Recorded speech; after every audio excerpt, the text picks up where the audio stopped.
Appreciate that. All right, the question is, how can you really love someone this week? Pastor Mark spoke tonight about sacrifice as the ultimate show of love, like Christ sacrificed his life for us. You know, most of the great prophets and saints and biblical men and women sacrificed with their life or with their livelihood. And I think that's the biggest thing we need to do, is to see where we can not be so selfish and be more selfless. And that's one way I'm going to try to do my best to show love this week, is wherever I can take away a little part of myself to better enrich someone else's walk or experience is what I'm going to be doing. So that's how I'm going to really love someone this week. Thanks. Okay, how can you really love someone this week? Well, I guess I should tell you my name. I'm Lindsay Shaw, and I'm 22 years old, and I think the way I can love someone this week is by smiling at people. There are so many people that come in and out of this place, and they're okay, and they're having a good time, but I just really think that the second you smile at someone, it just makes everything better. Maybe I'm just a sucker for smiles, but I think that's what I'm going to do. I think I'm going to smile at as many people as I can, and I think I'll stop when the first person pukes on me. How can you really love someone this week? I don't know, it's kind of like you can go out to dinner with them, spend time with them. Spend time that you would otherwise spend by yourself, and just get to know them and become closer with them. And as part of this MAP group, we're learning to grow and be community with each other and family. As part of that, you can love them by helping them fulfill a need in their life, helping them grow as Christians, become a part of a group, and grow and connect by connecting with each other through the group and through this church as a body. And that's the best way to love someone this week. So,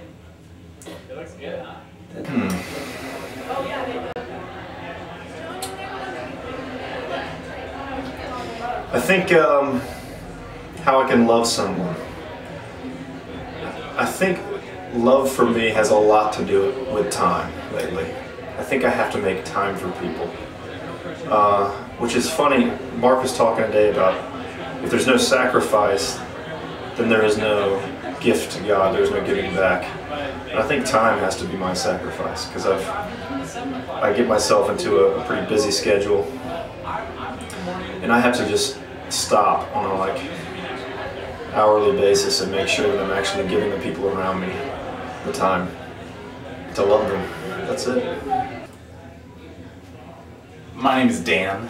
I've been going to E3 for just over a year now, and I can really love someone this week by being nicer to my bank co-workers. I work at a bank during the week, and I have a supervisor that doesn't always make me super happy, and some other tellers are a little crazy, a little too crazy for me, even, if you can believe that. But I need to go out of my way more and be more encouraging and smile and make polite conversation to them. I feel kind of bad for how I act around them sometimes. But that's definitely some way I can really love someone this week. Go out of my way and see in what way I can be in service to them, even with my emotional, the way I emotionally interact with them or socially interact with them. So yeah, I definitely need to do that this week and every week after that. That's all I have to say. Sharon Adams. This Saturday was my fourth week here. I'm from Palm Beach County, down south. And before I came up here, I was not a regular churchgoer. I had a youth group that really helped me when I did go there. but I oftentimes felt myself making excuses not to go. I prayed before I went because I know how Tallahassee is known to be such a party town and it's a college town. I moved up here so I could go to school. And the only thing I did, I prayed that it wouldn't take me long to find a church that I could get involved with and hopefully meet some people through there so there wouldn't be so much pressure to party all the time. I moved up here, and as I'm driving up here, I'm like amazed. I think about everything is falling into place so easily already. It's more like, wow, this is God's path unfolding for me. I really want to get out there and just see what He has for me and let Him take control. What day was it that I met you? I met one person at a rock show, and the following week I saw her again.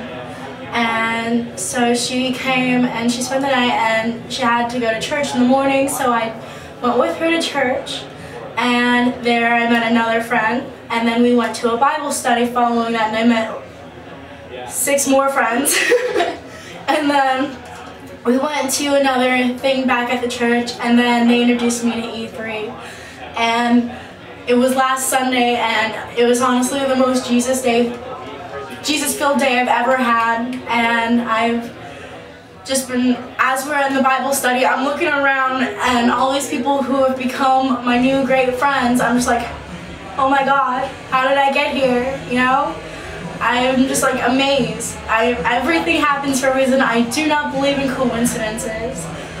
I think it's incredible how just He went and God's working ways, and every day I'm in amazement as to where He's bringing me, and I'm just really happy with all that. And by the way, last Sunday I quit smoking, and I think the whole Jesus-filled day is what gave me more courage than I've ever had to do it.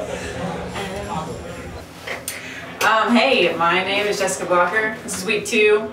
I think I'm just going to do this every week because I think it's the right thing to do.